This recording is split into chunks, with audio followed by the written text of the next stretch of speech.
A very good day to you people.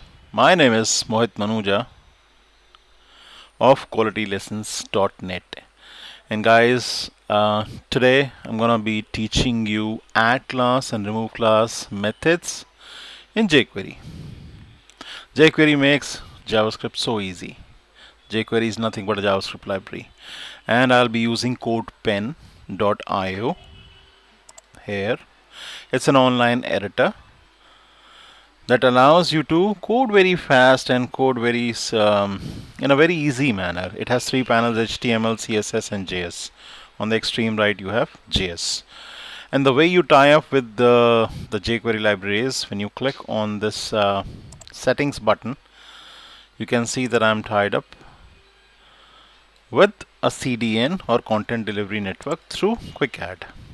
So these are all different libraries I'm already added up to the jQuery library.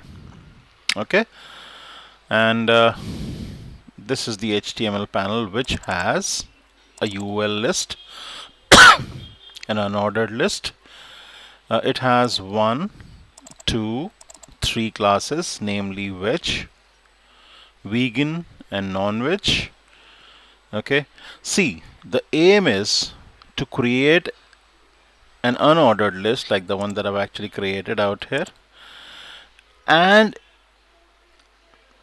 my aim is to teach you addClass and removeClass methods of jQuery.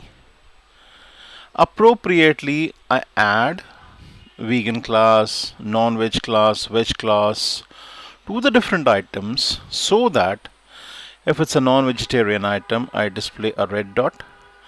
If it's a vegetarian item, I display a green dot. And if it's a vegan item, I display vegan in parens after the menu item name.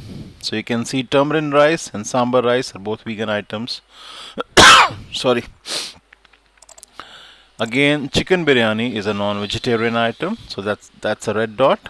And pav bhaji is a vegan item. We are assuming that it's not butter pav bhaji. It's made in oil. Mushroom masala is a vegan item since it does not contain paneer. But Mughlai paneer, since it contains dairy or something made from dairy, that's paneer. It's not a vegan item, and hence the word vegan is not seen in parens. All this was achieved through addClass and removeClass of jQuery. So simple. See, through the classes, I'm able to add these dots. You can see out here that the list style type, which can also be written as list style, is none, which means the default bullet symbols have been removed. They have been added otherwise through content property of full stop. These are actually big full stops. Green full stops, red full stops of the size 72. 72 is a big size. And they have been turned green, or these are dots or periods of full stops, guys. These. And they've been added before the content, just like vegan and parents has been added after the menu item name. So you can see that I've used colon before, colon after classes to add a full stop before and to add a vegan after. You can see the word vegan has a space out here, the full stop has a space after it. So all this I'll be covering in part 2 only. This is just a bird's eye view, just letting you know superficially overall what has been done.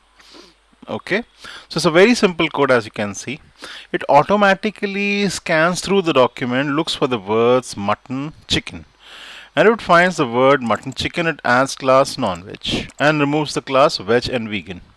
All items initially have been given classes of veg and vegan, but the moment it encounters the words chicken and mutton, I've used the contains. So we are looking for li containing the words chicken and mutton.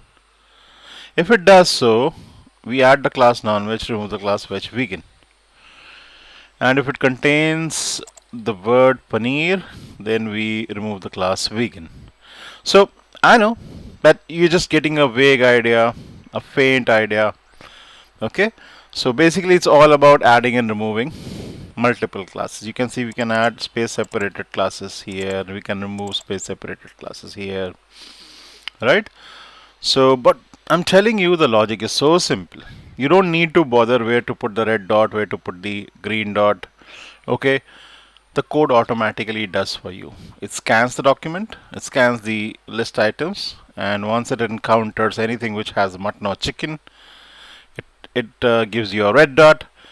It encounters anything without mutton chicken, gives you a green dot, and if it encounters anything without paneer inside the vegetarian items, it gives you the vegan in parents.